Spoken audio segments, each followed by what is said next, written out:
Assalamualaikum warahmatullahi wabarakatuh.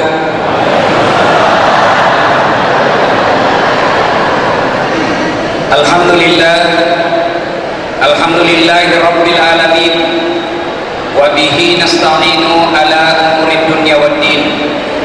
Asyhadu an la ilaha illallah wa asyhadu anna Muhammadan abduhu wa rasuluh.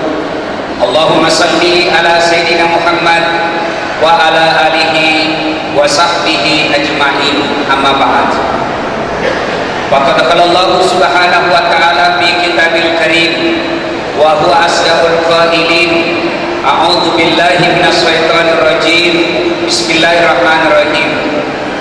Ya ayyuhalladzina amanu taqullaha haqqa tuqatih wa la tamutunna illa wa antum muslimun. Wahai orang-orang yang beriman, bertakwalah engkau kepada Allah dengan sebenar-benarnya takwa, dan janganlah kamu mati kecuali dalam keadaan beragama Islam. Wa qala idzan bismillahirrahmanirrahim. Ya ayyuhalladzina amanu dukhulu fis-silmi kaffatan wa la tattabi'u khutuwatis syaitan innahu lakum aduwwun mubin. Wahai orang-orang yang beriman, masuklah engkau ke dalam Islam secara benar, masuklah Islam secara sempurna. Jangan Islam pencitraan, jangan Islam karena mau pilkada, tapi Islamlah secara benar. Wala tattabi'u khutuwatis syaitan, dan janganlah engkau ikuti langkah-langkah setan, karena sesungguhnya setan itu musuh yang nyata bagi kalian. Dan percayalah Bapak Ibu sekalian, jangan pikir di masjid seperti ini, pengajian seperti ini, taklim seperti ini, jangan pikir tidak ada setan di tengah-tengah kita. Ada setan di tengah-tengah kita.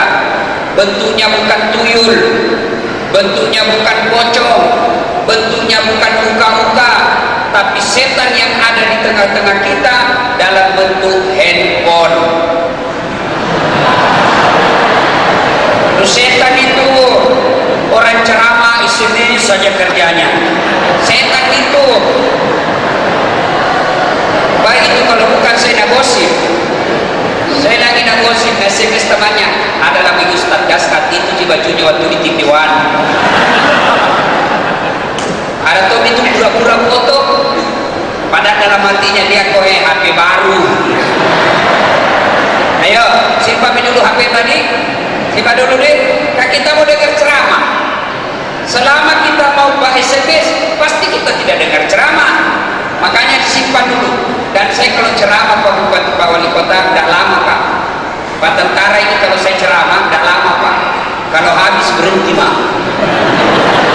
Dia disuruh kalau habis tidak mau juga. Ya? Nah Bapak Ibu saudara-saudara sekalian, Allah berfirman, wala tattabi'u khutuwatis syaitan innahu lakum aduwwun mubin. Jangan kau ikuti langkah setan itu yang ada di HP-mu, karena sesungguhnya setan itu musuh yang nyata bagi kalian. Sadaqallahul adzim, maha benar Allah dengan segala firman-Nya. Bapak Ibu saudara-saudara sekalian, pejabat sipil, militer, tentara yang saya hormati, teristimewa Bapak Wali Kota Kota Palopo yang saya hormati, ayah Anda Dr. Andes Yudas Amir yang insya Allah dimuliakan dan dirahmati oleh Allah Subhanahu wa Ta'ala. Kurang lebih 1400 tahun yang lalu terjadi peristiwa yang sangat luar biasa, sangat spektakuler. Bahkan kejadian ini sekali terjadi seumur hidup. Seumur dunia ini hanya sekali terjadi peristiwa ini. Apa gerana? Peristiwa diperjalankannya seorang manusia pilihan dari Masjidil Haram di Mekah ke Masjidil Aqsa di Palestina, lanjut ke Baitul Maqdis, dari Baitul Maqdis take off, naik ke atas langit pertama sampai langit ke-7, dari langit ke-7 menuju ke Sidratil Muntaha, dari Sidratil Muntaha menuju ke Mustawa, dari Mustawa menuju ke Sabaha, lalu berdialog dengan Sang Yang Maha Pencipta, setelah itu kembali ke muka bumi. Sepintas kita dengar tidak ada istimewa. Kenapa disebut spektakuler? Karena perjalanannya sangat jauh, sementara waktu yang ditempuh sangat ringkas. Logikanya hukum fisika, makin jauh perjalanan ditempuh, makin lama waktu yang dibutuhkan. Tapi perjalanan Isra Mi'raj, perjalanannya sangat jauh, melintasi antar planet, tapi luar biasa, waktunya sangat ringkas. Dalam ayat dijelaskan, lailam, sebagian malam saja, nagenna seperti. Dan cukup satu malam, Pak. Ya namanya satu malam, dari maghrib sampai subuh, satu malam namanya itu. Tapi Al-Quran tidak mengatakan satu malam. Al-Quran cuma mengatakan lailam, sebagian malam saja. Makanya ketika Nabi ceritakan Isra Mi'raj ini, hampir seluruh orang Mekah tidak percaya. Bahkan Abu Jahal dan Abu Lahab berkata, ayuhan nas, wahai manusia orang-orang Mekah, ini Muhammad kau percaya sebagai Nabi? Ternyata pabote, ternyata dia pembohong. Kenapa? Dari Masjidil Aqsa bedet tadi malam, dari langit di bedet tadi malam, sekarang ada lagi di Mekah, mereka tidak masuk akal. Kenapa? Saat itu Pak, dari Mekah ke Palestina, perjalanan paling cepat naik onta, tidak ada pipanter waktu itu. Berapa lama dibutuhkan naik onta dari Mekah ke Palestina? 1 bulan pergi, 1 bulan pulang. PP 2 bulan.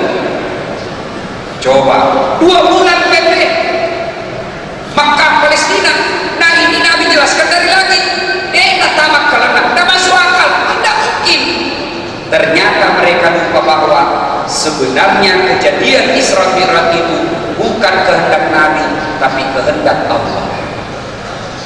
Kalau Allah yang mau, Pak, tidak ada yang tidak masuk akal. Kalau Allah yang mau, maka Allah yang urus segalanya. Coba kita simak ayat tadi. Subhanalladzi asra bi 'abdihi.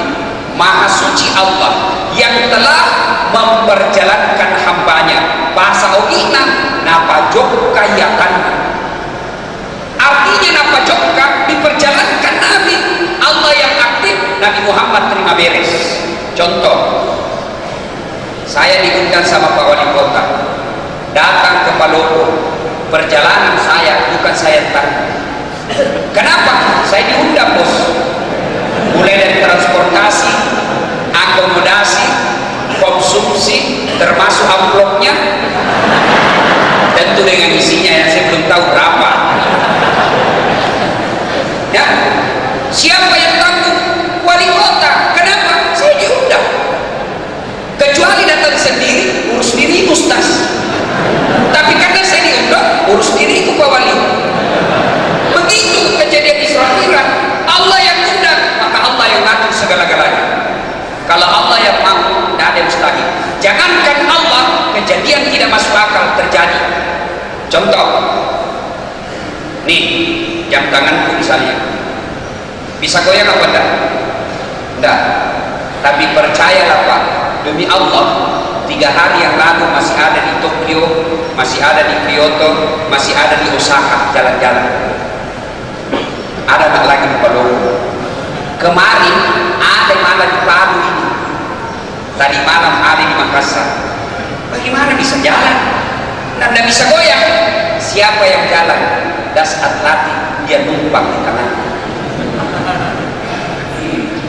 Kalau dia mau bergerak, tidak mungkin. Contoh lagi,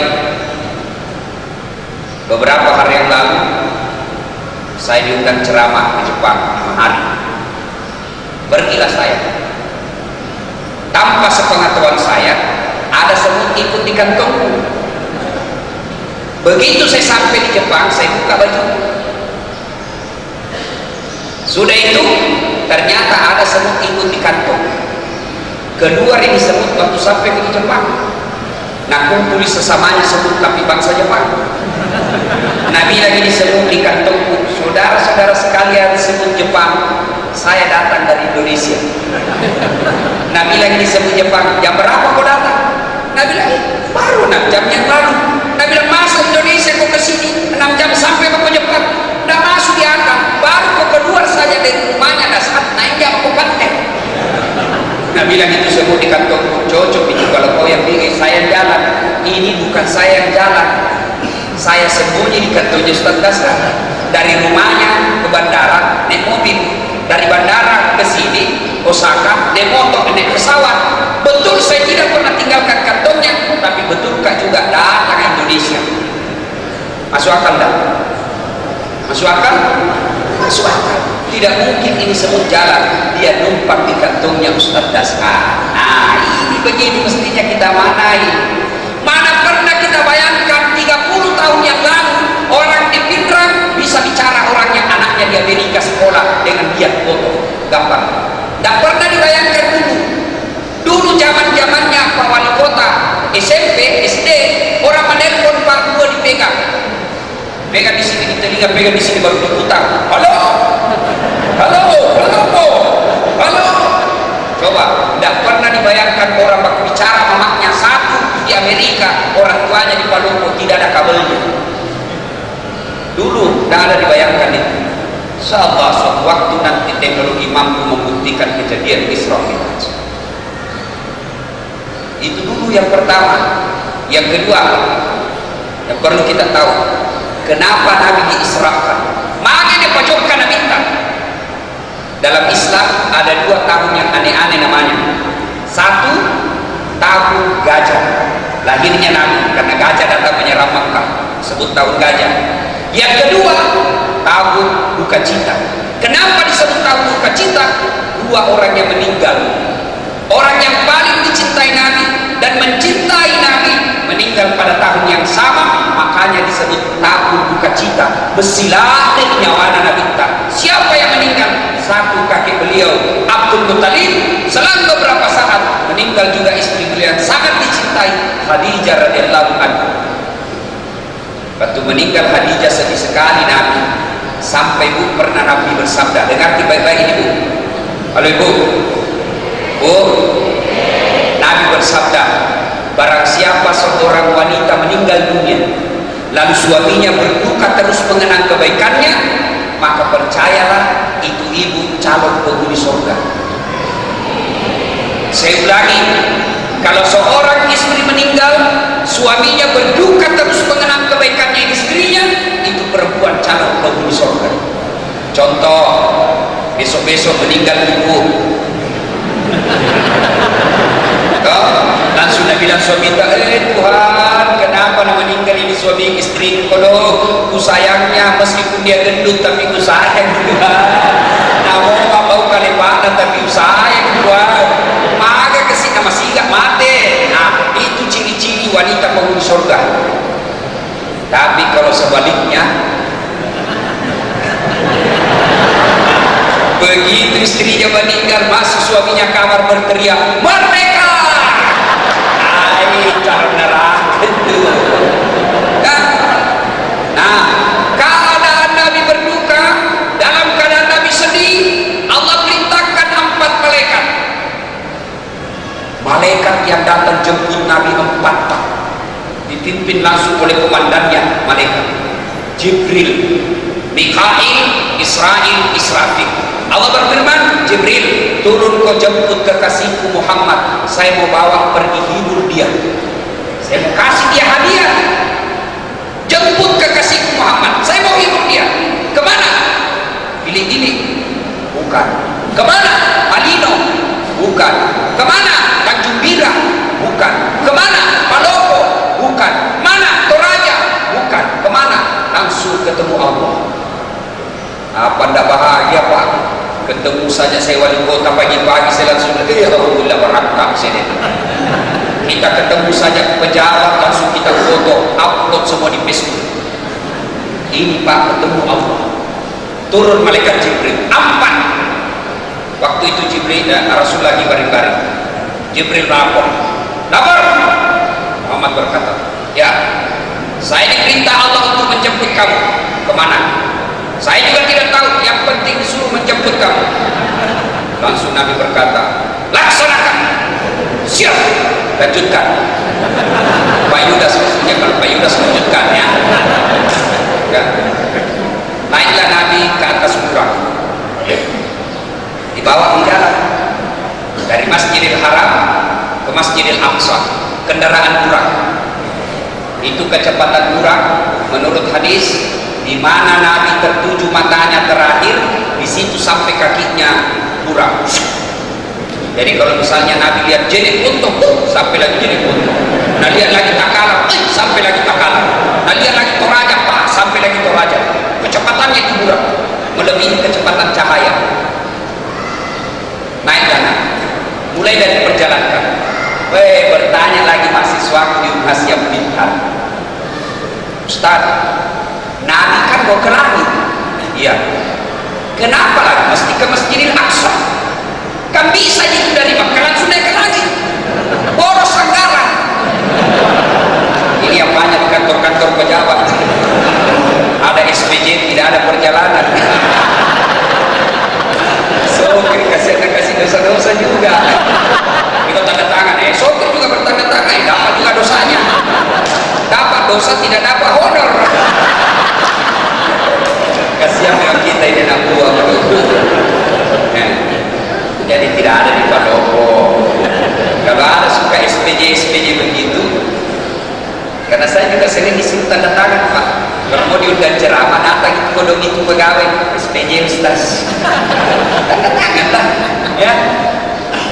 Tapi kalau ada SPJ tidak ada perjalanan, yang begini nanti Pak, kalau mati begitu dilihat mukanya langsung bilang malaikat, wah ini yang suka sekali jalan-jalan begini. Coba kau masuk ke neraka jalan-jalan keluar. Saya suka kecelakaan. Nah, kenapa sih mesti ke Palestina? Kan boros. Namanya kini ke langit. Dari Makkah juga bisa ke langit. Allah jawab dalam ayat berikutnya, linuriyahu min ayatina, untuk memperlihatkan sebagian dari tanda-tanda kebesaran kami. Beloknya pemberitahu kekuasaan Allah Ta'ala. Allah ingin berikan pelajaran buat kita. Nabi diberikan perumpamaan. Allah perlihatkan apa dari Nabi. Satu, begitu Nabi naik buraq, ada api makin dekat membesar, makin dekat membesar, makin dekat makin besar. Nabi bertanya, Jibril, siapa itu Jibril? Ini ya Jibril. Jibril menjawab, itu setan, iblis yang ingin menghambat perjalananmu. Itu iblis yang ingin menggagalkan niat baik. Lalu Nabi bertanya, bagaimana cara melawannya? Jibril menjawab, tembak dia bukan dengan basoka, tembak dia bukan dengan senjata otomatis. Bagaimana cara tembaknya? Tidak perlu kau peluru, tidak perlu kau senjata. Bagaimana cara tembaknya? Tembak melalui mulutmu dengan kalimat istighfar, astaghfirullahaladzim wa atubu ilaih. Oh, lari setan, dekat lagi, tembak lagi, datang lagi, tembak lagi. Makanya Bapak sekalian, pelajaran pertama dari Isra Mi'raj di tempat ini, begitu ada kegiatan yang mencoba menghalangi kita, maka tembaklah itu dengan kalimat istighfar. Siapa yang kita tembak? Setan. Ketika Bapak mau berbuat baik, setan kepanasan. Hayya 'alas shalah. Setan mulai tunggu, nanti matupi, nampai barang. Baruasan belum di kamar. Setan itu, gimana caranya? Istighfar. Tiba-tiba datang di kantor SPG, cewek-cewek cantik, buka pintu, setan mulai. Dah ada dia kok, sambut dengan baik tangannya. Setan mana dia tuh? Gimana cara melawannya? Tembak dengan istighfar. Astagfirullah. Tiba-tiba kita duduk-duduk di jalan, lewat cewek, kelihatan pahanya. Putihnya, bukan alhamdulillah. Astagfirullah. Pertama kalau dilihat pertama dilihat itu rezeki, kata Allah, kata Nabi, rezeki. Bagaimana caranya? Subhanallah, maha suci Allah yang telah menciptakan keindahan itu. Sudah itu masih dilihat, astagfirullah. paling kapan dah. Jangan begini, astagfirullah. Astagfirullah. Jelas, Pak, saya mengajak kepada kita. Itu mengatnya Pak, kalau kemana-mana ada tasbih begini. Saya ada tasbih kemana-mana saya Pak. Karena ini jadi saksi di akhirat kelak. Meskipun sebagian penceramah yang baru belajar satu buku, kata tuh itu penceramah pakai dia punya surga. Tidak pakai tasbih. Nabi tidak ada pakai tasbih. Dan iya jangan penceramah pakai mic. Karena Nabi dulu tidak pakai mic. Kalau ada tasbih begini di tangan tapak, otomatis itu mulut istighfar. Subhanallah, subhanallah, subhanallah, alhamdulillah, alhamdulillah, alhamdulillah, Allahu Akbar, Allahu Akbar. Tidak ada orang pegang begini bu, tasbih, langsung dia bilang, jalan kote tua, dia Pak. Ya jelas ya. Oh, jadi pelajaran pertama, tembak dengan istighfar, berdosa istighfar, istighfar terus. Ada orang fitnah kita, istighfar. Ada orang menyerang kita, istighfar. Biar Allah yang wakili kita melawan dia. Kalau Allah yang lawan Pak, yang makin nak kasih masuk penjara, nak kasih mencuri saja 3 bulan. Kalau tentara mencuri 3 bulan, masa bertugas? Mencuri saja karena masih sakit Pak. Bapak saudara-saudara sekalian, jalan lagi Nabi. Pelajaran kedua, Nabi melihat ada orang menanam biji. Begitu dia tanam, langsung tumbuh. Masya Allah. Tidak cukup sampai di situ, tumbuh langsung berbuah. Begitu berbuah, hebatnya lagi langsung bisa panen. Dipetik buahnya, muncul buah baru. Petik, muncul buah baru. Tanam langsung panen. Masya Allah. Ada kira-kira di Palopo begitu, tanam langsung panen. Di kampungku tanam gagal panen. Ini tanam langsung panen. Nabi geleng kepala, jago nak buah, hebat roh. Siapa dia? Jibril. Masya Allah. Siapa dia? Hebat betul. Jibril menjawab, itulah umat Islam warga Palopo yang bangun di masjid. Itulah umatmu yang bersedekah di jalan agama Allah. Itulah orang kaya yang membantu orang miskin. Itulah orang miskin yang melapangkan hartanya meskipun sedikit, tapi dia ikut membagi-bagikan pembangunan masjid, anak yatim, janda-janda tua, sekolah-sekolah Islam, dakwah dan kegiatan lainnya. Itu nanti yang dia punya tumbuhan langsung panen. Allah sediakan kita panen di dunia. Nah, sediakan di Allah lahan, tanam langsung panen. Lahan itu adalah majelis taklim, lahan itu yatim piatu, lahan itu sekolah-sekolah Islam, lahan itu masjid, lahan itu fakir-fakir miskin. Maka demi Allah, kalau mendapat lahan seperti itu, jangan pelit, jangan kikir, jangan batin, alias jangan sengkek kikir dalam jembatan. Tapi Pak Wali, kalau mau lagi terpilih kedua kalinya, jalan sengkek. Tidak ada orang suka itu orang sengkek Pak, betul Kak? Dia gak ada punya orang sengkek Pak, dia gak ada punya. Percaya bagi Pak, tidak ada orang suka orang pelit. Bahkan orang pelit sekalipun tidak suka itu orang pelit. Dan jago di rumah, sengkek sekali kok sengkek, padahal dia juga sengkek. Jelas nih? Jelas. Sedekah. Ibu, mau sehat fisik, rohani dan jasmani, sedekah. Bapak-bapak, mau tertolak dari musibah, sedekah. Mau punya anak yang baik, sedekah. Ustaz, anakku ini kok susah sekali saya didik, tidak mau mendengar. Barangkali ibu kurang sedekah sehingga yang dia makan menjadi barang yang tidak manfaat. Dan demi Allah, tidak ada orang bangkrut gara-gara rajin sedekah. Tidak pernah saya dengar orang bilang begini, Ustaz, itu rumah yang disudut kaya sekali dulu itu Ustaz, kaya sekali di kampung ini, hanya karena dia rajin bangun masjid, bangkrut itu. Tidak ada. Yang bangkrut gara-gara apa? Judi.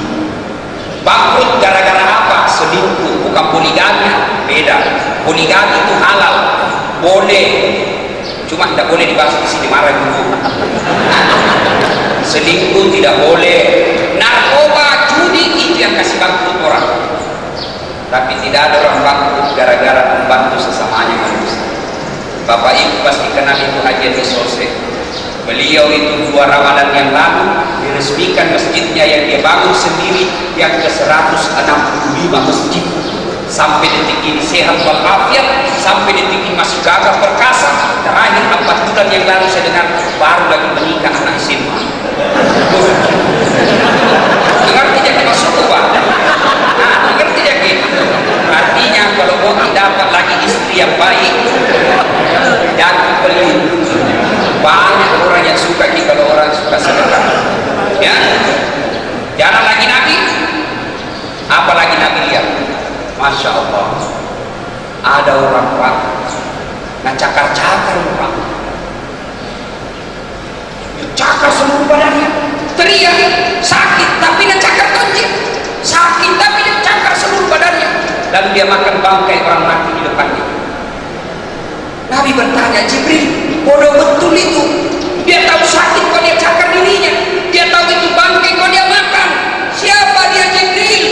Jibril menjawab, itulah umatmu yang suka cerita kejelekannya orang. Masuk di sini yang suka wartawan infotainment, yang suka cerita kejelekannya orang. Itu masuk di sini siapa? Masuk di sini apa? Lawan-lawan politik yang mau jadi bupati, mau jadi anggota DPR, mau jadi pejabat, dia jelek-jelekkan lawan musuhnya. Ayat habis itu dia cakar-cakar seluruh badannya nanti. Tidakkah agama mengajarkan kita jangan kau ungkap aib sesama manusia supaya Allah pun menutup aib dan kerusakan. Jangan makin, Bu, ini penyakitnya ibu-ibu ini. Kalau ada orang ngajak gosip, lebih baik kita bilang astagfirullah, jangan ke saya deh, jangan kita urus kejelekannya orang, belum tentu saya lebih baik dari dia. Aman nih, bisa kira-kira Bu? Bisa? Dari mana mau bisa? Nah kita gampang dipancing. Jangan beda, kok iya, begitu memang itu, padahal tidak tahu urusan.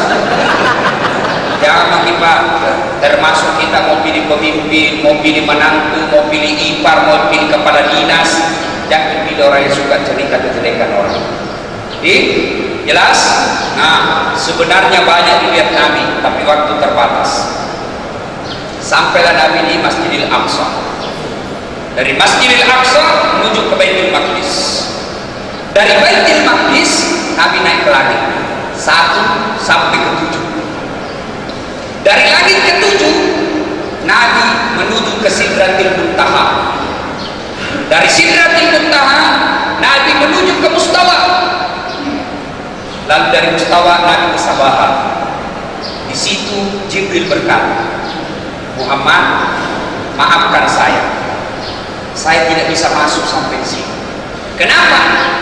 Kalau saya masuk harus saya punya badan. Kau jadi izinkan Allah masuk lagi.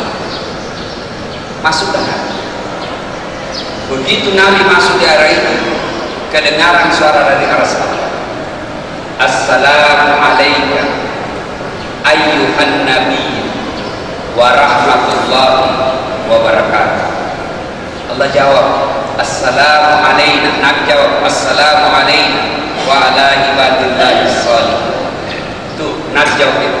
Lalu Jibril menjawabnya, asyhadu Allah ilaha illallah wa asyhadu anna Muhammadar Rasulullah. Itulah dialognya Allah, Jibril dan Muhammad ketika tiba yang kita baca dalam tahayat. Makanya kalau tahayat kita jangan diburu-buru, karena itu dialog dengan Allah. Ringkas kisah. Lalu Nabi tidak meminta, Nabi hanya menyampaikan, ya Allah, Engkau memberi kemuliaan kepada Ibrahim alaihissalam dengan gelar kekasih Allah. Engkau memberikan kekayaan kepada Sulaiman yang berlimpah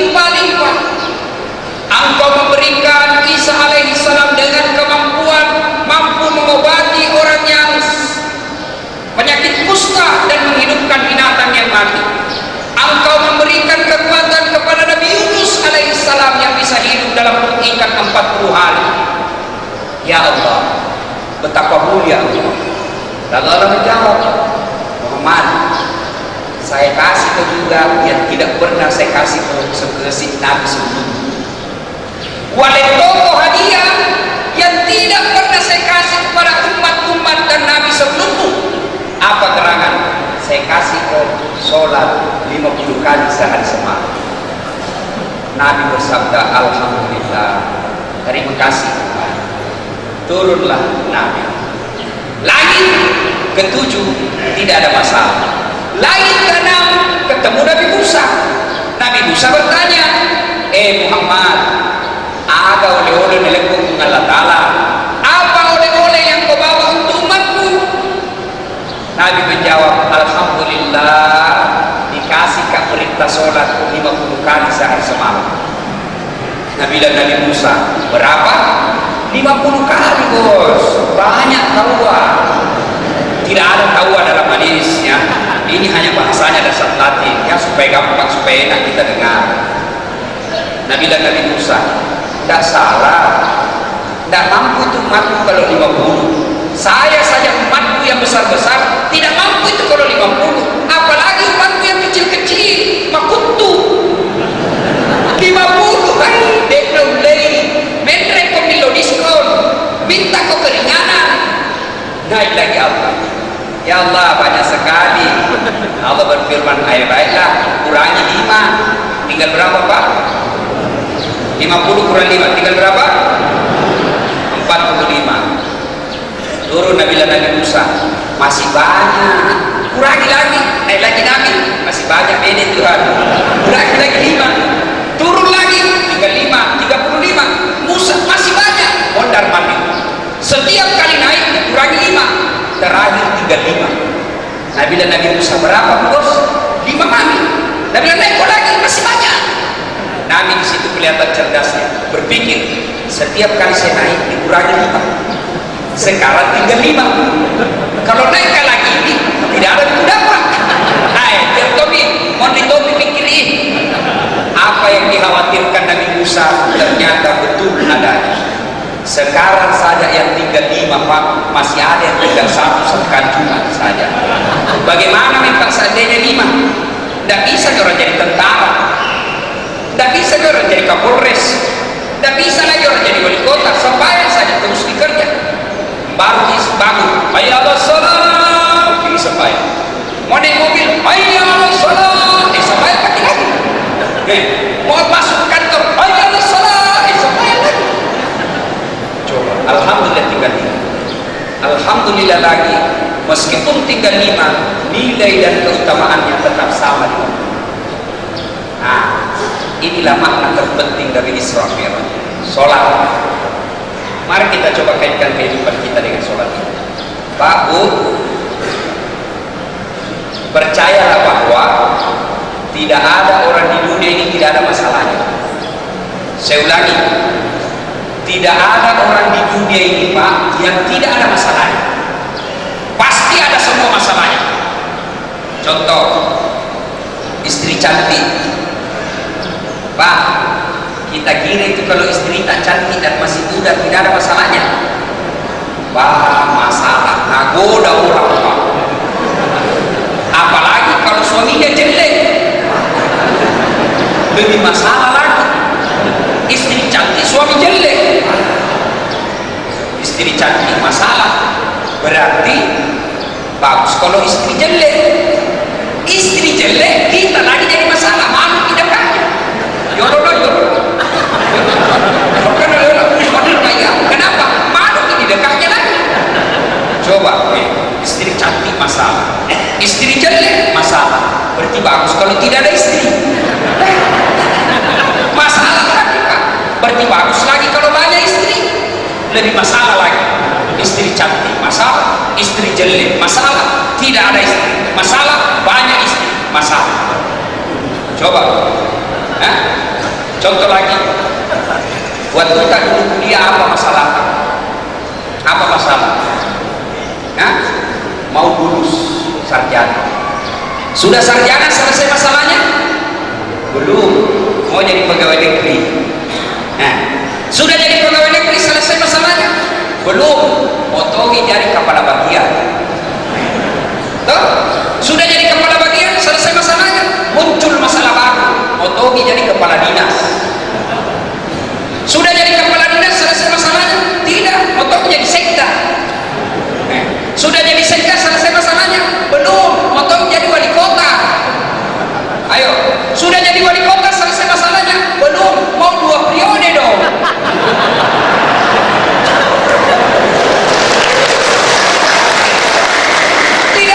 Tidak ada masalahnya, Pak. Saya sempat jadi ustaz, sudah jadi dosen, sudah terkenal, selesai masalahku? Tidak, potong nggak coba-coba jadi wakil wali kota di Makassar.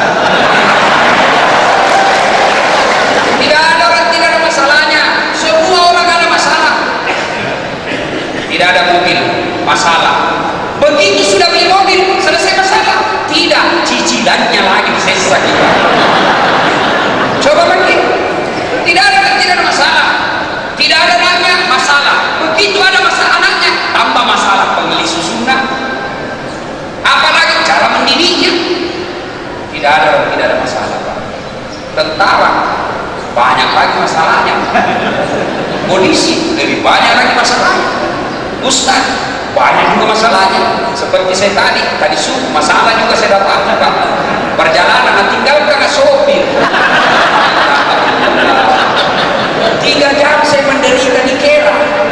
Nah, kira ada di atas ternyata lama, Pak. Rasanya 3 jam saya di pinggir jalan, Pak. Dari jam 3 subuh sampai jam 6.15. Aku kasih singgah sebuah mobil, tidak ada toko ambil, Pak. Kenapa kasih pancal? Masalah. Hampir, Pak, sebenarnya pecu. Hampir, Pak, tunggu, Pak, mobil motor pulang ke Makassar. Tapi tidak ada toko ambil, Kak. Tidak ada masalahnya, Pak. Semua orang ada masalah. Ya. Nah, coba manusia, Nabi, Pak, yang namanya selalu digandenkan dengan nama Allah, ada masalahnya. Ketika masalah beliau lagi luka, meninggal istri beliau, meninggal kakek beliau yang paling disayangi dan melindungi beliau, duka, Pak, masalah. Allah perintah Jibril, ambil itu Muhammad, saya mau kasih senjata melawan masalahnya. Alayarwatakku melo boleh senjata mewah masalah. Apa Allah kasih? Sholat. Maknanya ada masalah tak, Pak? Jangan cari muka sama wali kota. Ada masalah tak? Jangan cari muka sama komandan dan tim. Ada masa pensiunnya dan ada muka sendiri. Ada masalah. Kalau Nabi dengan kita apa bedanya? Nabi ada masalahnya, dia ambil wudhu, ambil sajadah, mengadu kepada Allah dalam sholat. Cara selesaikan masalah. Kita sekarang ada masalah, ada pertengkaran dalam rumah tangga, ada masalah dalam pekerjaan, ambil handphone, update status.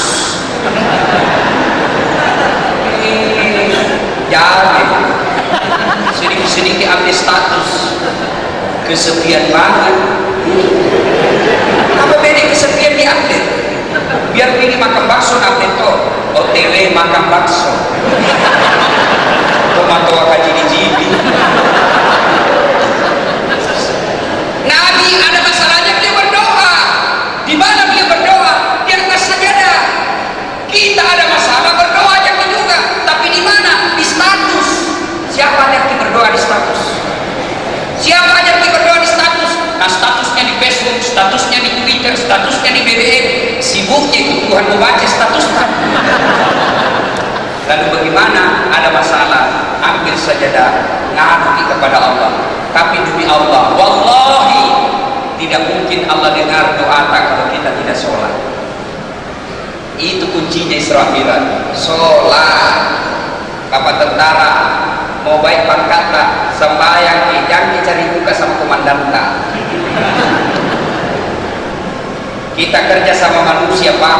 10 dasuki kerja, 9 yang benar, 1 salah. Yang salah dan persoalkan ini yang satu, Pak. Itulah manusia. Salah dan hebat itu tentara. Kalau salah, Pak, ditinju mulutnya, siap salah. Siap, salah. Beda kalau di sipil Pak, tampil dia apa bermasalah kita lewat ini. Pak itu tentara. Saya dulu Pak pernah cita-cita jadi tentara. Cuma karena ceper dan lulus Pak. Dulu gitu Pak. Pertama kayak saya mendaftar ke itu Jalan Garuda depannya kantor Pertamina. Begitu saya tes fisik tidak lulus. Kenapa? Ceper. Saya protes sama Allah waktu itu, ya Allah, kenapa kok tidak kasih lulus Kak? Kenapa kok tidak tambah pipi itu 1 senti? Nah kok tidak rugi jadi Tuhan kalau saya jadi tentara? Ternyata temanku lulus sih Pak. Polisi sekarang di Polda, satu di bunga-bunga pakai. Sersi dia pakai baret merah. Saya Allah takdirkan lulus pakai baret putih. Alhamdulillah dengan baret putih yang saya pakai Pak, mulai baret hitam sampai baret merah cara main ke semua. Allah kasih yang terbaik. Ini ulang tahun kemarin tentara 5 Oktober, saya diundang Panglima ceramah di Cilangkap, 4 bintang situ ceramah itu semua. Oh Bapak, coba kalau saya jadi tentara waktu itu sampai sekarang masih rumah-rumah. Alhamdulillah, jangan sangka buruk. Yang penting perbaiki sholat. Allah yang angkat derajat kita. Mau jadi pegawai jangan nyogok. Ada sini jadi pegawai nyogok? Ada? Jangan saja bilang ada, pura-pura saja tidak ada. Dengar baik-baik ini, yang nyogok masuk pegawai. Ulama berfatwa, orang yang nyogok masuk pegawai selama dia gajinya itu dia makan, selama itu dia makan gaji haram, termasuk gaji pensiunnya. Dengar pakai baik-baik. Pantas tinggi eselon anak berantakan. Kenapa? Uang haram kita kasih makan anak-anak. Aku mau menyogok jadi pegawai negeri minta 200 juta. Nah sampai pensiun gitu tidak bisa dikasih kembali. Kalau ada pegawai negeri Pak, banyak hartanya, tidak ada bisnisnya yang lain, bagus rumahnya, bagus mobilnya, tidak ada kerjanya yang lain, tunggu bina meresap KPK. Lain kalau ada bisnisnya yang lain, yang lain kalau ada. Apa pegawai negeri Pak? Apa itu pegawai negeri? Mana dikasih? Mana ada pegawai negeri tidak tanya di koperasi? Dia masuk semua itu SK-nya di bank. Lalu untuk nyogok 200.000 jadi pegawai, tidak usah Pak. Gimana? Nyogok kepada Allah. Gimana caranya? Perbaiki sholat. Saya demi Allah, jadi pegawai, jadi dosen di Unhas, biar fotokopi bukan saya lakukan. Universitas saya minta saja dosen. Begitu saya lulus, ditelepon saya ketua jurusanku, Ustaz lulus nih, alhamdulillah. Begitu dapat lagi 100%, ditelepon lagi, ada di 100%, tak malah tidak pernah lulus. Saya hanya minta pertolongan kepada Allah. Kalau Allah yang lulus nih Pak, dari kekuatannya manusia. Percaya. Tapi tidak mungkin Ki, nah tolong Tuhan kalau udah sembahyang Ki bos. Sembahyang dulu. Gimana caranya? Mau bagus hidup kalau kita jauhi yang punya hidup. Gimana caranya kita mau baik dunia kalau yang punya dunia kita jauhi? Gimana itu orang menjauhi dunia yang punya dunia? Dia nama sembahyang, itulah orang yang menjauhi yang punya dunia. Contoh, saya akrab sama Pak Wali Kota. Saya datang ke Pak Loko. Assalamualaikum Pak Wali. Waalaikumsalam Ustaz. Kenapa Ki? Ada kayak ini di Pak Loko, motornya ini putar-putar Pak Loko, lihat ini hasil karyata. Nah bilang mau buai lagi di Makassar kayak ini Ustaz. Ada ketemu, tapi tidak ada masalah Ustaz. Tunggu Bi. Oppo telepon ajudan. Ajudan, siap. Itu ada Ustaz Dasar, bawa ke mobil, siap. Jangan lupa kasih penumpang bensinnya, siap. Yang paling penting kasih juga pembeli pulsa, siap laksanakan. 30 menit kemudian datang ajudan bawa ke saya mobil. Kenapa? Selesai masalah karena saya baku baik sama yang punya mobil. Jelas? Jelas? Sebaliknya ada orang dari Makassar tidak kenal sama mobil, tidak pernah ketemu, tidak pernah dilihat mukanya, tidak pernah didengar namanya, datang ke Palopo telepon, Pak Wali, adakah di Palopo ini? Tolong pinjam mobil tak? Siapa nak telepon Pak Wali? Ajudan? Bukan. Siapa? Kapolsek. Polisi, ya Pak, ada yang menipu depan rumah, tidak kenal, tiba-tiba punya mobil, pasti itu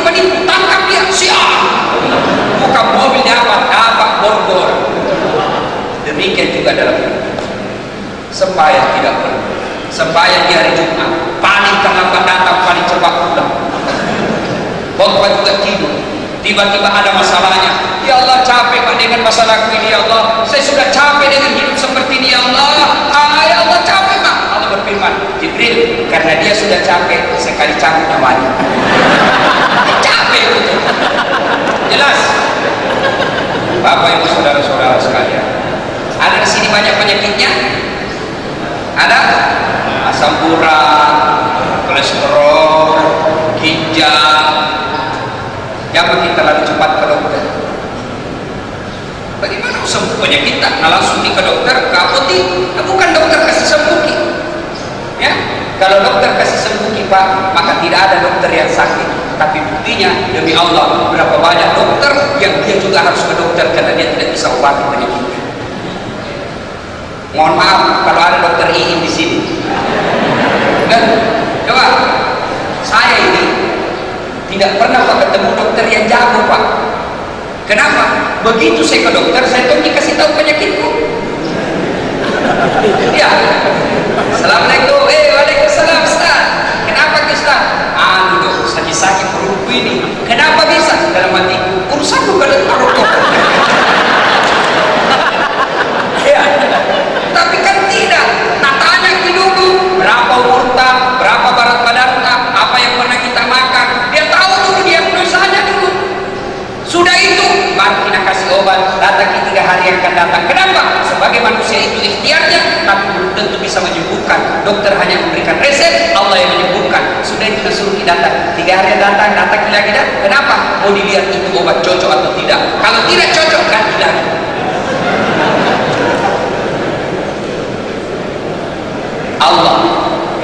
Allah tanpa diberitahukan, tak tahu penyakitnya. Allah bisa ditemui kapan saja.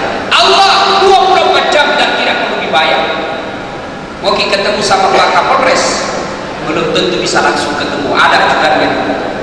Mau ketemu wali kota, ada protokolernya, bukan karena sombong, tapi karena memang begitu. Karena kalau tidak diatur protokoler, berantakan acara. Itulah namanya administrasi. Nah, Allah tidak perlu protokoler. Mau hadir tengah malam boleh, mau hadir di tengah jalan berdoa boleh, mau masuk ke masjid lebih bagus, di jalan di atas mobil berdoa silahkan, di tengah sawah kita mau mengadu kepada Allah, Allah kasih waktu. Cuma sayang, seribu sayang, kita tidak datang menyambut panggilan Allah ketika ada masalah. Contoh lagi nih. Suatu ketika saya pergi mencukur di Makassar. Yang cukur kapak itu tidak jelas jenis kelaminnya antara laki-laki dan perempuan. Apakah namanya itu di televisi dia bilang LGBT, orang kita bilang calawai. Orang calawai kan umumnya cerewet Pak. Mau semua nak komentar, diam saja. Nanti saya tersinggung waktu dia bilang, Haji, saya tidak percaya Tuhan Maha Pengasih. Sabaran aku bilang kau. Kenapa aku bilang begitu? Kalau Tuhan Maha Pengasih, kenapa ada orang sakit, ada orang miskin meminta-minta? Dalam hatiku cocok tuh ini orang itu. Tapi tidak ada gunanya diajak jadi kelaminnya saja tidak jelas. Diamlah. Sudah saya cukur, keluar. Di jalan ketemu ke orang gondrong, panjang rambutnya. Saya panggil gondrong, sini dulu. Kenapa? Ikut sama saya. Sini kok, ini kasih uang itu. Saya kembali ke tukang cukur. Saya tidak percaya ada tukang cukur di sini. Jadi bebek mulut kau baru saja selesai cukur. Saya tidak percaya ada tukang cukur. Kenapa bilang begitu? Kalau ada tukang cukur di sini, kenapa ada yang buruk? Dan sudah bilang dia salah Ustaz. Gondrong ini karena datang mencukur. Coba kalau datang segala model tugas. Demikian juga dengan Allah. Kita tidak datang mengadu kepada Allah. Allah Maha Pengasih, Allah Maha Penyayang, Allah Maha Kaya, Allah Maha segalanya. Tapi kita tidak datang mengambil yang mahal. Kita amalkan ini. Tapi tidak mungkin kasih Allah yang Maha itu kalau kita tidak sekolah. Jadi sembahyang Pak, nih Pak polisi lagi tugas, mana orang mau sholat Ustaz? Kita lagi tugas di jalan, masa tidak ada waktu 5 menit? Jauh masjid, Allah tidak tunggu kita di masjid saja, Allah tunggu kita jalan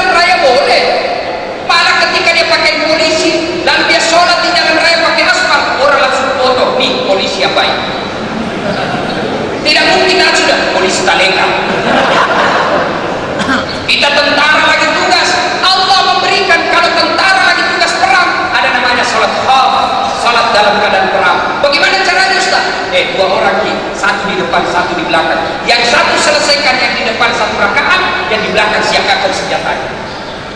Selesai satu rakaat di depan, yang di belakang lagi selesaikan satu rakaat, yang di depan lagi siapkan senjatanya. Boleh. Coba kita tahu tidak mau sembahyang. Kenapa? Kutu. Saya nggak tahu serius orang ini. Jelas nih? Jelas?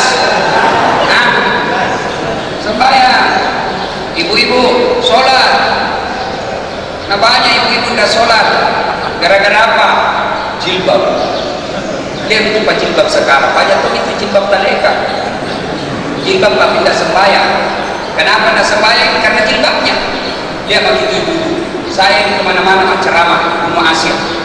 Pak, itu orang di Melayu jilbabnya siku 3 saja nak kasih peniti selesai. Di Brunei juga begitu. Begitu kita sampai di Indonesia, dia pakai jilbabnya ibu. 3 lapis itu warnanya, ada kuningnya, ada birunya, ada putih. Baru kasih lagi peniti di sini bengkok-bengkok. Ada cipit-cipit yang kasih bengkok. Ada kirim-kirimnya di sini. Ada tuh kayak pohon di sini kan.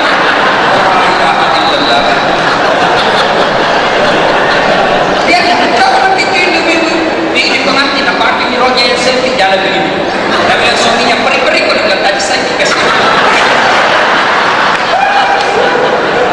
Suka ada kasih susah dirinya, ya ketawa ini ibu karena dirinya nak kena.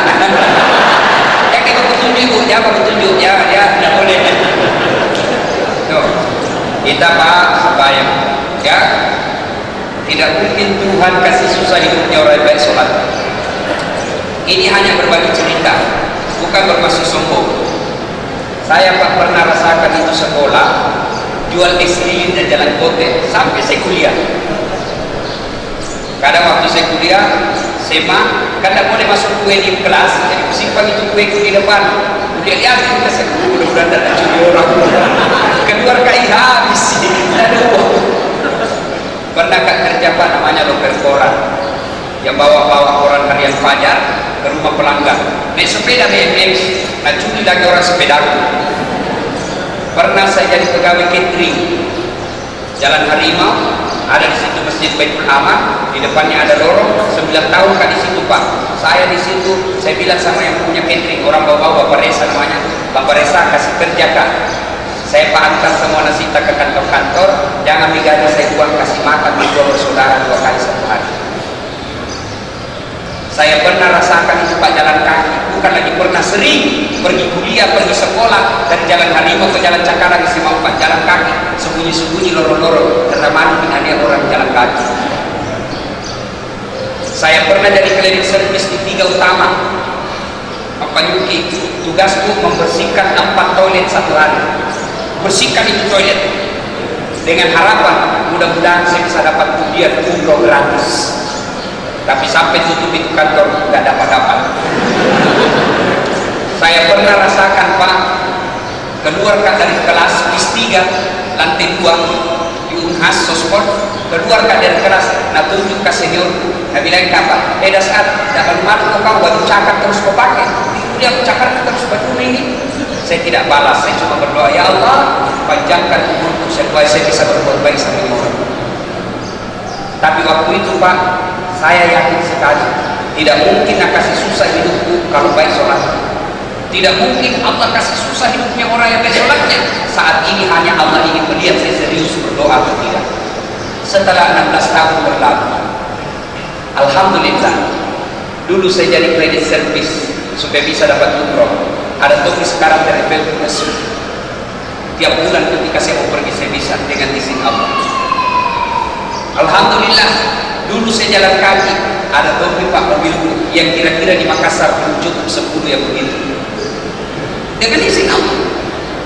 Alhamdulillah, dulu nahina ke seniorku 4 tahun itu pak, setiap Ramadan kasih zakat.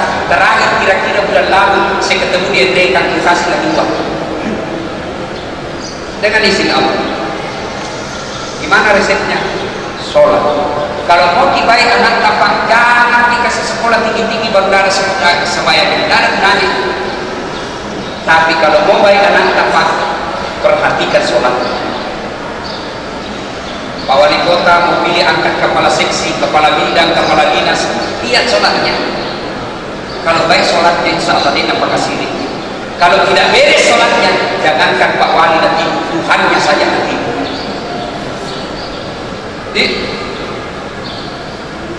Pak, ada masalah, baik saja sholat. Insya Allah, Allah yang ngurus dunia kita. Ada yang bilang begini, kenapa kali itu selesai? Baiknya sembahyangnya, kenapa susah hidupnya? Baiknya sembahyangnya, tapi kok miskin? Yang salah. Karena kalau dia tidak sholat, pasti lebih miskin lagi. Yang kedua, biasa jadi kenapa? Dia tidak ikhlas. Mana buktinya tidak ikhlas? Satu, hayya 'alas shalah. Asar bilang barusan duhur. Nah, tidak ikhlas itu bos. Mana lagi buktinya tidak ikhlas? Dua, sholat sama maunya, cepat betul. Allah, Assalamualaikum. Tidak ikhlas. Tiga, berpakaian seadanya. Mau ketemu saja wali kota, mau ketemu saja sama dandim, mau ketemu sama camat, kita pakaian yang rapi, mandi pakai parfum. Kalau parfum pinjam mobilnya orang. Kenapa? Ketemu pejabat. Lalu kenapa ketemu dengan Allah kita berpakaian ala kadar? Itu ton dipakai kencing, itu ton dipakai kerja, itu ton dipakai, kita pakai sholat. Mana lagi buktinya tidak ikhlas? Sholat tidak semangat.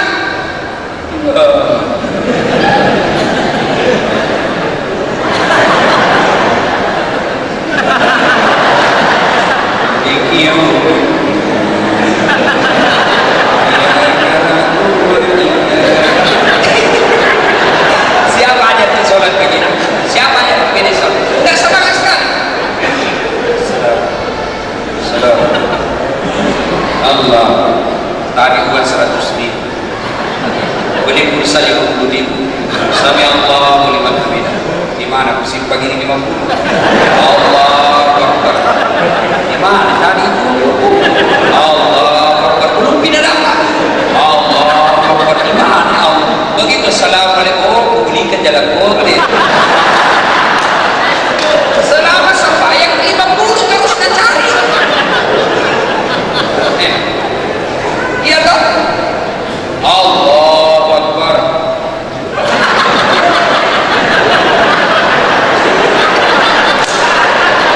Siapa aja yang begini? Ayo, siapa aja yang sholat begini? Iya toh?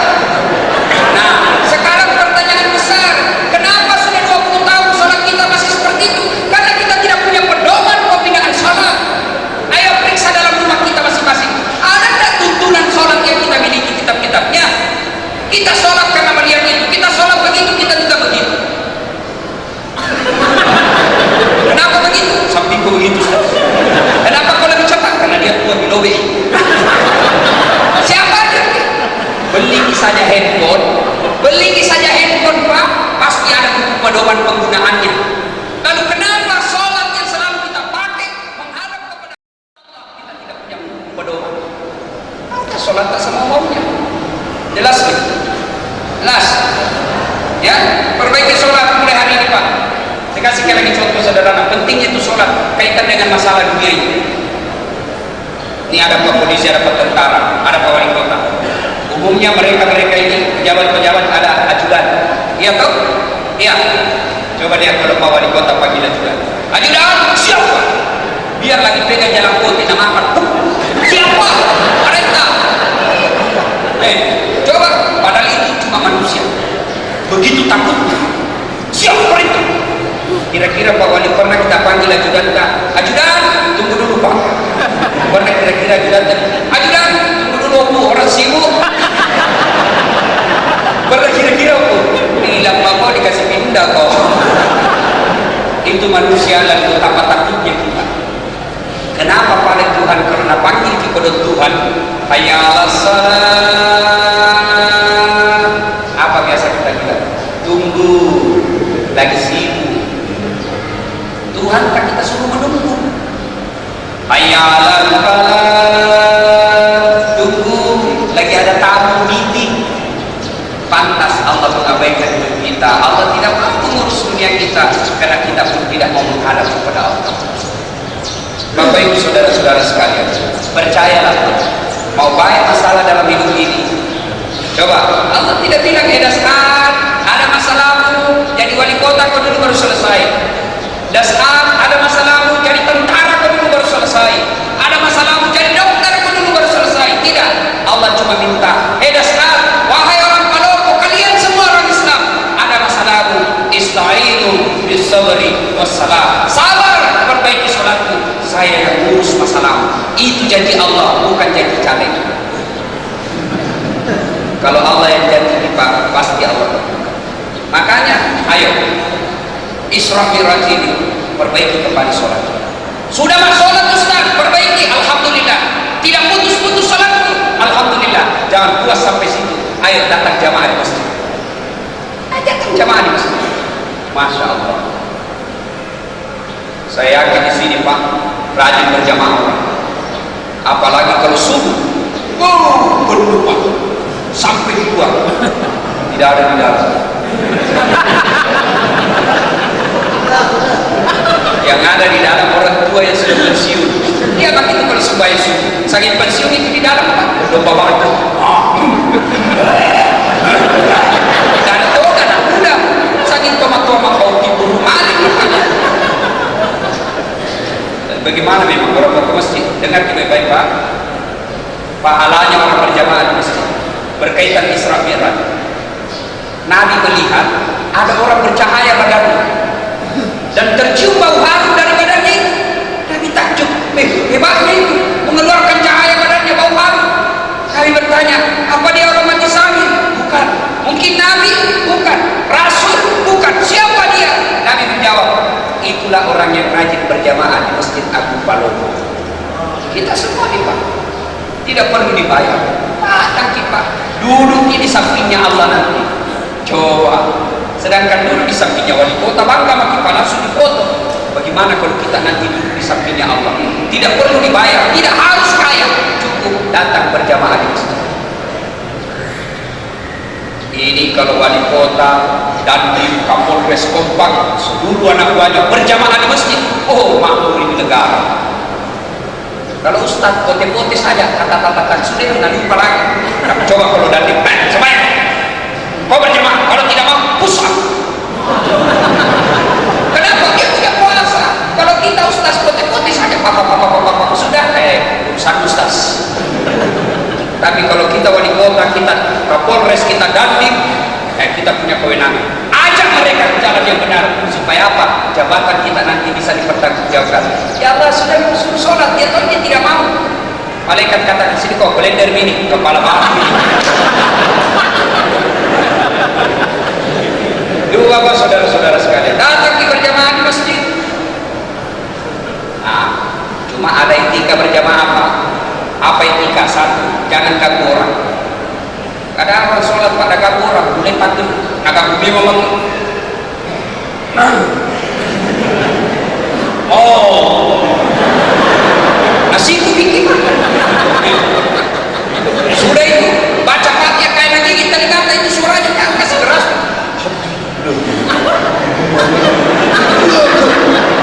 Kok ganggu orang bos?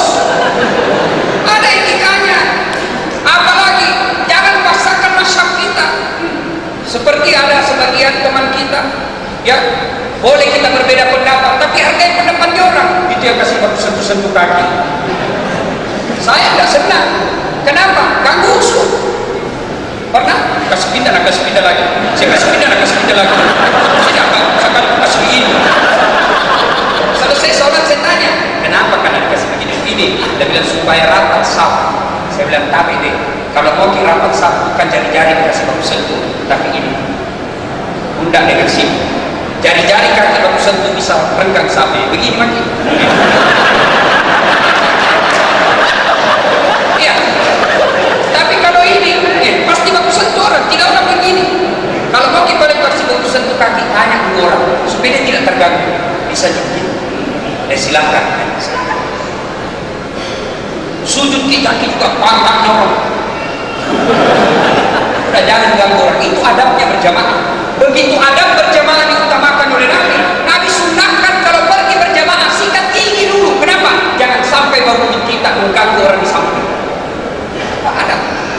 kita jangan mentah-mentah dengan hadis begini, biar di depannya ke orang ambil siwak kita gosok gigi kita depan orang. Anda sopan itu, tidak mungkin Nabi pernah pakai siwak depannya orang sambil cerita. Tak mungkin. Ya, begitu diutamakannya ada berjamaah, suruh pakai parfum. Kenapa pakai parfum? Untuk Allah, bukan. Untuk malaikat, bukan. Untuk orang di samping kita supaya dia merasa nyaman berada di tengah-tengah. Ada berjamaah, jelas. Tentu boleh berbeda pendapat, boleh. Yang penting jangan dipaksakan pendapatan di masjid. Itulah masjid bagusnya kalau semua unsur ada. Kasih penceramah ilmu, kasih penceramah Muhammadiyah, kasih penceramah dan organisasi ini. Supaya apa? Supaya hidup di masjid. Lalu jangan salahkan pendapatnya orang. Saya pernah pengalaman, Pak. Saya musafir pergi dakwah. Tiba-tiba di jalan masuk puasa. Saya singgah di masjid. Begitu saya singgah, ada orang masjid itu ditutup itu beduk. Tahu beduk? Gandang. Saya tanya, kenapa ditutup ini? Kedua ustaznya, dia bilang ini bid'ah. Tidak ada pada zaman Nabi. Bilang, oh ini baru satu dibaca buku ini. Nah, sudahlah, tidak apa-apa. Asal dia masuk waktu sholat. Allahu Akbar, Allahu Akbar, Allahu Akbar, Allahu Akbar. Saya matikan lampu.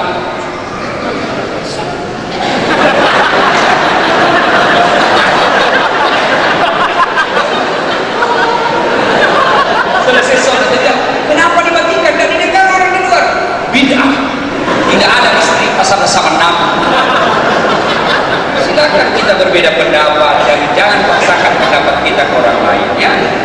Ibu bapak saudara-saudara sekalian, banyak yang ingin saya sampaikan tapi waktu yang terbatas. Akhirnya sudah 1 jam 20 menit. Sebelum saya akhiri, kita ambil kesimpulan. 1. Isra Mi'raj dalam arti perjalanan Nabi Masjidil Haram ke Masjidil Aqsa lalu ketemu Allah itu hanya sekali terjadi sepanjang zaman. Itu harus kita yakini. Tapi Isra Mi'raj dalam arti ketemu dan berdialog dengan Allah setiap saat boleh kita lakukan, yaitu sholat 5 waktu. As-sholat mi'rajul ummah. Sholat adalah mi'raj yang umat. Jadi kalau mau dialog kepada Allah, mau curhat di hadapan Allah, silakan gunakan sholat dengan sebaik-baiknya. Yang kedua, saya mau tanya kita, tolong dijawab dengan jujur. Ada semua HP tak? Bapak-bapak ini ada HP-nya, Bu? Ada HP di rumah, Bu? Ada. Itu HP kalau dipakai terus, Pak, kenapa? Lobet. Kalau lobet diapain? Cas. Nah, kalau lobet dicas, lobet tidak dicas, dipakai terus, akhirnya apa? Mati total. Kalau dia sudah mati total, tidak ada di baterainya, biar bapak punya pulsa 5 juta, tidak bisa dipakai itu HP. Jelas? Cas, lobet cas 1 jam mulai di setengah, 2 jam full cas, berarti HP-nya masih bagus. Cas 1 jam masih lobet, cas 2 jam masih lobet, cas sampai pagi masih lobet, berarti rusak HP-nya. Alhamdulillah, dari Makassar jauh-jauh saya datang ke sini. Allah perintahkan saya untuk ngecas Bapak Ibu sekalian. Sudah makin ngecas 1 jam 20 menit. Yang ketawa seorang ini. Sebagai pencas, alhamdulillah saya sudah cas di 1 jam 20 menit. Kalau selesai makin dengar ini casku, kita sembahyang nih, berusaha makin berjamaah, kita lalu bersedekah, kita hindari cerita-cerita kejelekan itu saja dulu. Alhamdulillah, berarti masih bagus kita punya iman. Masuk lagi dalam kategori yang Allah masukkan, innamal mu'minuna alladzina idza dzukirallah wajilat qulubuhum. Orang yang bagus imannya itu, bagus tempatnya, selesai dengar dakwah, mereka lebih bagus kehidupannya. Bagus HP-nya. Sebaliknya, selesai dengar ceramah 1 jam lebih, tapi dia tetap bilang tanten konjanjen jom tangi tamu taki aku jame jamamu kita topi dan kita. Dan apa yang sudah khusus kok? Nah, orang yang begini berarti rusak hatinya. Inilah yang dikategorikan dalam Al-Quran. Bismillahirrahmanirrahim. Wa tawa'un alaihim a'antartahum am lam tunzirhum la yu'minun. Telah kami kunci mati hatinya, tidak bakal dapat hidayah dari Allah. Kau sampaikan ayat Allah atau tidak, kau ceramai atau tidak, la yu'minun, sama saja mereka tidak akan beriman. Bahkan ayat berikutnya Allah jelaskan mereka lebih hina dari binatang. Tahu binatang Pak? Saya kasih contoh binatang kambing. Mamaku di kampung sampai sekarang jual beli kambing. Itu kambing beliau kalau sudah tidak produktif dia nanam di mana, nak bawa dulu ke pasar. Tak laku, udah bawa lagi ke depan, atau secantik-cantik, tidak laku-laku, kembali ke rumah, dipotong, makan sama keluarga, bagi-bagi sama tetangga. Kambing. Tapi kalau ada PNS, makutu, suka bolos, tak beres kerjanya, jelek mukanya, bau kaleparna, tuli-tuli kalau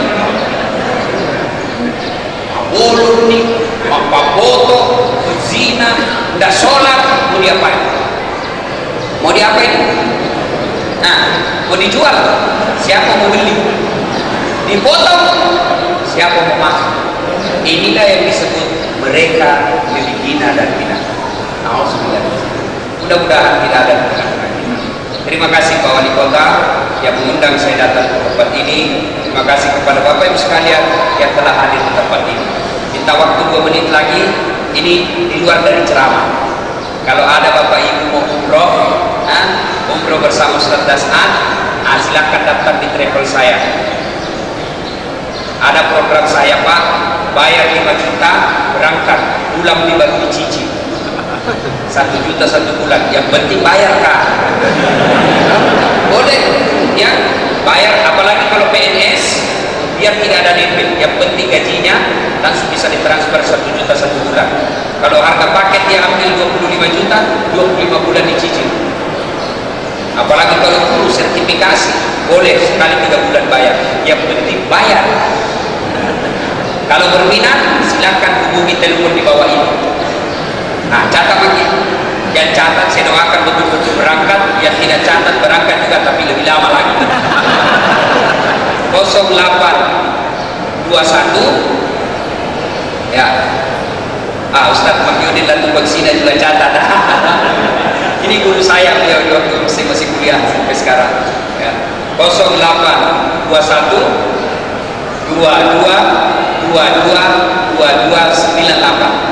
Saya ulang lagi, 0821 2298. 6 kali duanya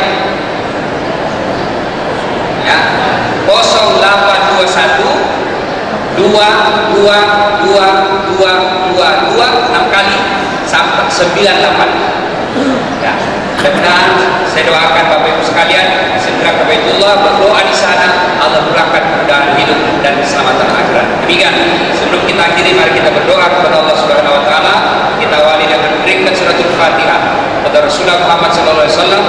Wasiat dan keutamaan Fatihah ini kita ikhlaskan bagi mereka-mereka yang sudah menjadi almarhumah dalam pembangunan masjid ini. Bila hadratin Nabi Mustafa Muhammad sallallahu alaihi wasallam. Al-Fatihah.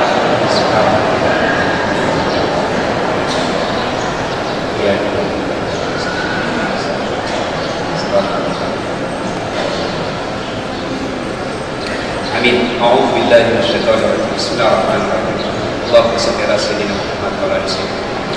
Allahumma ighfir lil mu'minina wal mu'minat wal muslimina wal muslimat al ahya'i minhum wal amwat innaka samii'un qariib mujibud da'wat wa qadiyal hajat.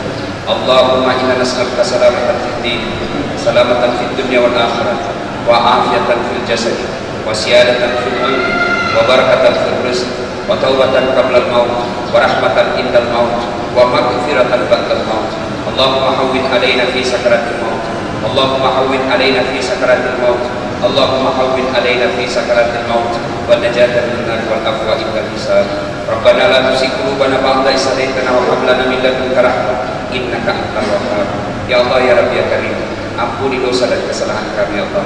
Jika ada dosa dan kesalahan yang kami lakukan ya Allah, ampunilah kami ya Allah. Jangan Engkau menghukum kami ya Allah ya Rabbi ya Karim. Engkau yang mengampunkan doa, maka dengarkan dan kabulkan doa kami ya Allah. Engkau yang maha membalas. Balaslah segala kebaikan orang-orang yang telah mewakafkan waktu, harta dan ibunya untuk acara ini. Angkat harkat dan martabatnya, wujudkan segala cita-citanya, bahagiakan keluarganya, dan jika kelak menghadap kepadamu, hadapkan dalam iman dan Islam. Ya Allah, ya Rabbi, ya Karim, Engkau Maha Tahu ya Allah betapa kami sangat mencintai jabatan kami. Engkau Maha Tahu ya Allah betapa kami sangat mencintai pekerjaan kami. Engkau Maha Tahu ya Allah betapa kami sangat mencintai kekayaan kami. Engkau Maha Tahu ya Allah betapa kami sangat mencintai anak, istri dan suami kami.